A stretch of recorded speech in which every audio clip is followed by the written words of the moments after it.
Recently, 4 of LifeAct's instructors, Livia Fry, Elaine Myers, Marcos Ortiz, and Susan McGrath, gathered to discuss their biggest takeaways of their combined 4 decades of delivering the LifeAct program, which helps young people to recognize the signs of depression in themselves and their peers.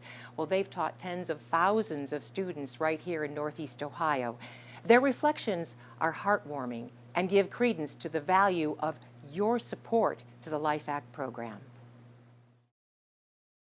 In our lifetimes, the understanding of depression has undergone a huge shift.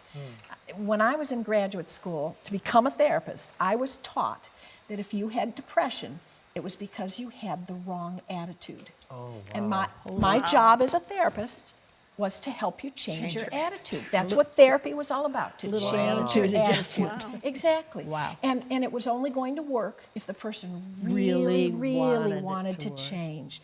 And I tell this to the students, and I ask them, how many people do you think I cured of depression with that form of therapy? Zero. Thank goodness we've come to, the professionals have come to an understanding that it's not what depression is. It is a brain disease. Right. How do you know if a teenager might be struggling with depression? I think the first thing and the main word I would think of is changes. Something has changed. They're not the same person they used to be. And those changes can come in all different forms. Changes in mood, changes in how they spend their time. When they start isolating themselves, they don't want to hang out with their friends. Friends are really, really important for teens. And a teenager who pulls back from their friends and starts to isolate, that's a red flag that there's something going on, and it could very well be depression.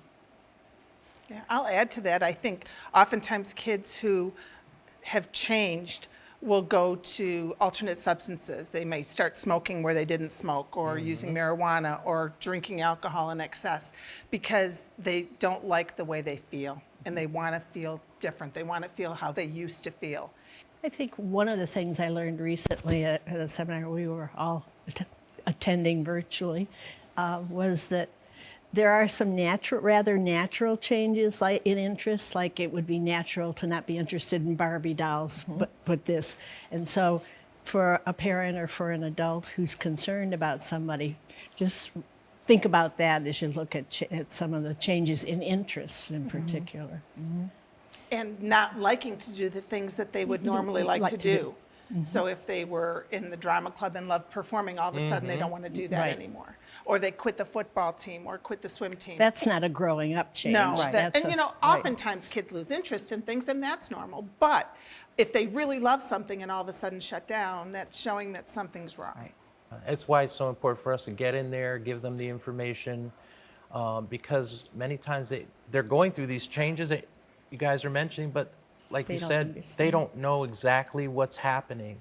So, I mean, my job is to point them to the person who can tell them exactly what's going on. And I think every single one of us has had the experience of a student coming up to us after we've given our presentation saying, I felt like you were talking about me. Exactly. That was the first experience I had the first time I delivered the program. I was thinking that I was going to go into a classroom, deliver the information, and go home. And that did not happen, because a student in the back of the classroom kind of raised his hand. He said, Mr. Ortiz, can I ask you a question? I said, sure. And as I walked towards that student, and I'm not exaggerating when I tell you this, for every step I took towards that young man, a tear came out of his eye. By the time I reached him, his head was down on the desk, and he said, everything you talked about, that was me. And then he said, sometimes I don't want to live anymore, please help. And that's when I realized, like, oh my gosh, this is happening. This is prevalent, this is here. And so since then, many students have come forward, and you guys know how hard it is, for them. If it were not for our program being in the classroom, many times they're just going to sit there and struggle with what they're going through. So I'm really grateful for all the teachers like you who opened the doors for programs like LifeAct to come in and be able to address these issues with students, because otherwise, who knows what would happen. We know that we reach kids We know that kids will listen to us sometimes more than they'll listen to their parents or their regular teacher. It's nice to have somebody different coming in to the school. The kids perceive us maybe as somebody who knows what they're talking about in terms of the subject area. But personally, I do it because I know if I can just save one kid, I've done it. The one thank you that I got from a girl, it was the end of class, and I was talking to a young fella, and she sort of stood back, and as she approached me, there was just a little tear came down, and she said, I just want to thank you. I had no idea my dad was sick. Aww. She had lost her father to suicide when she was 4 years old. And so here she is at 15, carrying that horrible burden. And yet, can't you just see, if there's a 4-year-old involved in the family and there's a suicide, who explains anything to a 4-year-old? So even though we've got your wonderful statistics to prove we're making a difference, I think there's a lot of little other stories in there too. You just, bottom line, you don't know, sometimes how much it can affect people. But I don't care how great a parent you are. I don't care how wonderful your relationship is with your teen. Again, if your son or daughter broke their leg, as a parent, you're not going to try to fix it. You're going to get them to somebody who can deal with a broken leg.